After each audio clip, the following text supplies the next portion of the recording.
I'm Daniel Ruth, and I'm about to tell you something that will make a lot of people in the financial services industry furious with me. I know that before I even open my mouth. But here's the thing. I'm 98 years old.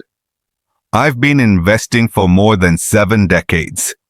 I've lived through wars, recessions, depressions, booms, bubbles, crashes, and recoveries.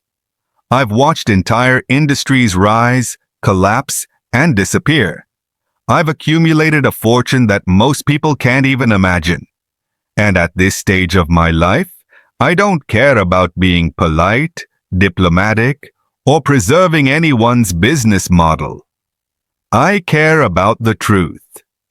And the truth is this. The financial services industry has been lying to ordinary people for generations. Not lying in the obvious cartoonish way where someone snatches your wallet and runs. No. This is a much more sophisticated, far more damaging kind of lie. It's the kind that sounds reasonable. The kind that feels comforting. The kind that people repeat to each other without ever questioning it. They've convinced you that investing is incredibly complex, that it's dangerous, that it's full of hidden traps and risks that only professionals can understand, that without expert guidance, you're basically gambling with your future. And most importantly, they've convinced you that you need them, that you're not smart enough, disciplined enough, or knowledgeable enough to handle your own money. That single lie has cost regular people trillions of dollars.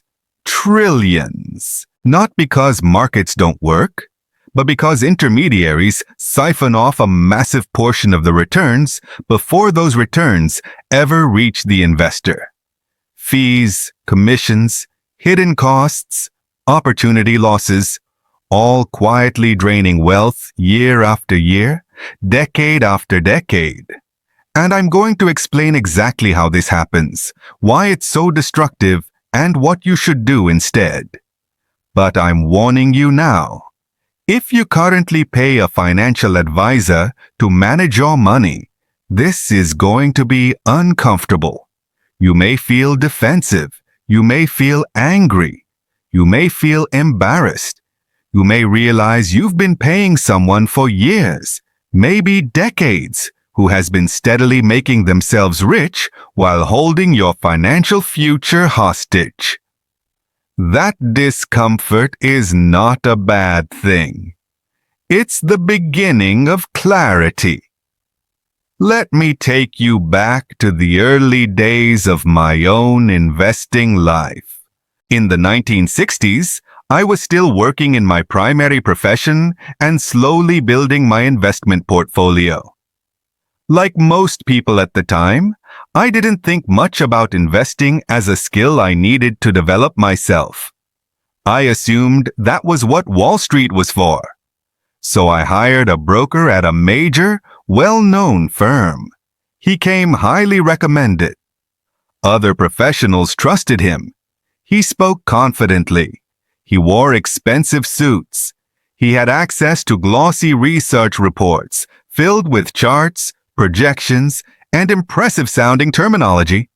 Every few weeks, he'd call me with a new idea, a promising stock, a sector rotation, a smart trade, something timely, something strategic, and I listened. For about 2 years, I followed his advice faithfully. I bought what he told me to buy.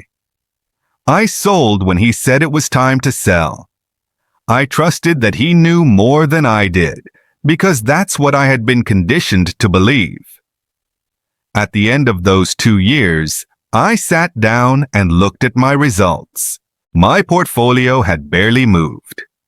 After accounting for inflation, I had essentially gone nowhere. I hadn't lost money, but I hadn't built meaningful wealth either. I had taken risk, endured uncertainty, and devoted mental energy to these decisions. And yet the outcome was mediocre at best. Then I did something that changed my entire view of the financial industry. I calculated how much I had paid my broker. Commission after commission, trade after trade, all small amounts individually, all easy to ignore. But when I added them up, the total shocked me. Over $7,000 in commissions, in 1960s dollars. That was serious money at the time. So let me be very clear about what I realized in that moment. I had taken all the risk. I had supplied all the capital. I had endured all the uncertainty. And yet the only person who had guaranteed profits was my broker. That's when the illusion shattered. The core problem with the financial services industry isn't that everyone involved is malicious. Some are honest. Some genuinely believe they're helping. The real problem is structural. It's baked into the incentives. Financial advisors get paid whether you succeed or fail. They get paid for activity. They get paid for assets under management. They get paid for selling products. They do not get paid for long-term outcomes.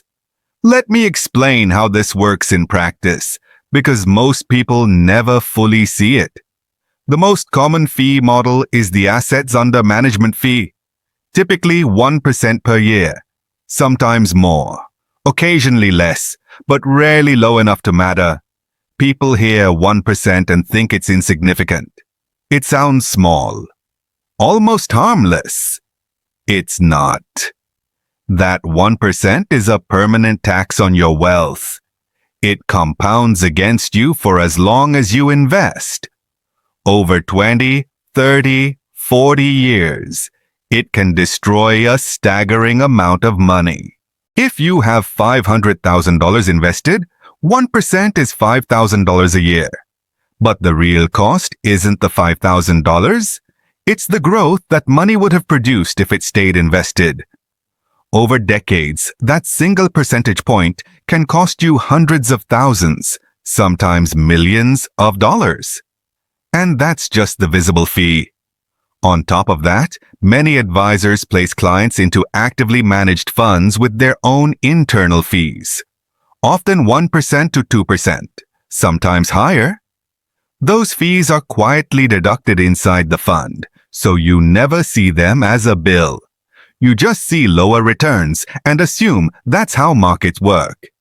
Add it all together, and many investors are paying 2% to 3% per year in total costs. That is catastrophic. Over long periods of compounding, a 2% fee can consume nearly half of your potential ending wealth. Half. Gone. Not because markets failed, but because intermediaries extracted it. And here's the most disturbing part. All of this is legal. It's disclosed somewhere in dense documents that nobody reads. It's normalized. It's defended. It's treated as just how investing works. It doesn't have to work this way. Financial advisors will tell you they earn their fees through expertise, through stock selection, through market timing, through risk management, through behavioral coaching. The evidence says otherwise. Decades of data show that the vast majority of actively managed funds underperform simple, low-cost index funds over long periods, especially after fees. The ones that outperform in one period rarely repeat it in the next. Skill is confused with luck. Marketing replaces math. Yet advisors continue to recommend these products because they're profitable for the advisor. A low-cost index fund pays almost nothing to sell. A high-fee active fund often pays generously. Guess which one gets promoted? This isn't alignment. It's conflict. And once you understand that conflict, everything else starts to make sense.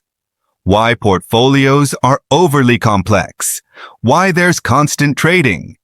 why new strategies are introduced every few years, why fear is emphasized, why simplicity is dismissed as naive.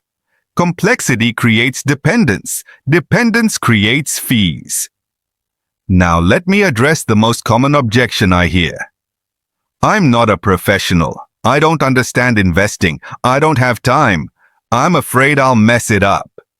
That fear is understandable, but it's also manufactured.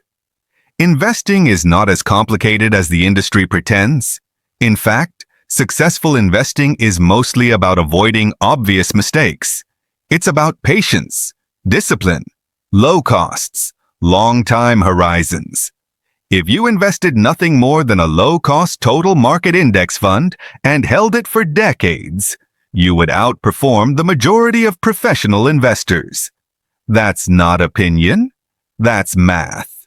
And you wouldn't need forecasts, predictions, or insider knowledge. Just time. When people manage their own money, they often do better for two simple reasons. They pay fewer fees. They trade less. Less activity means fewer mistakes, fewer taxes, fewer costs. The irony is brutal. Professional advice often makes outcomes worse. I've seen this play out repeatedly, including during major crises. In 2008, many advisors panicked. They told clients to sell, to protect capital, to move to cash. Clients listened. Losses were locked in. Recoveries were missed. Those who did nothing, who simply held, ended up far better off. Doing nothing beat paid expertise. So here's my framework. Most people do not need a financial advisor. They need a simple plan. Maximize tax-advantaged accounts. Use low-cost index funds. Automate contributions. Avoid unnecessary debt. Hold for decades. That's it. If your situation is genuinely complex, multiple businesses, trusts, international tax issues, then hire specialists. Pay them by the hour. Solve the problem. Move on. Do not hand over a percentage of your life savings indefinitely. I managed my own investments for decades without an advisor.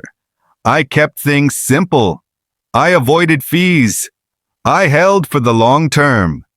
That approach built extraordinary wealth, not because I was smarter than everyone else, but because I refused to let intermediaries drain my returns. The biggest lie the financial industry tells you isn't about markets. It's about you.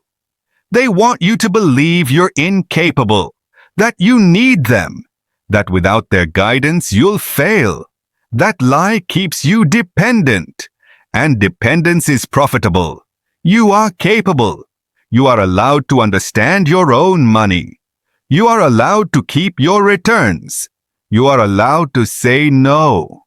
Once you see the system clearly, you can't unsee it. And once you take control, you'll wonder why you ever gave it away in the first place.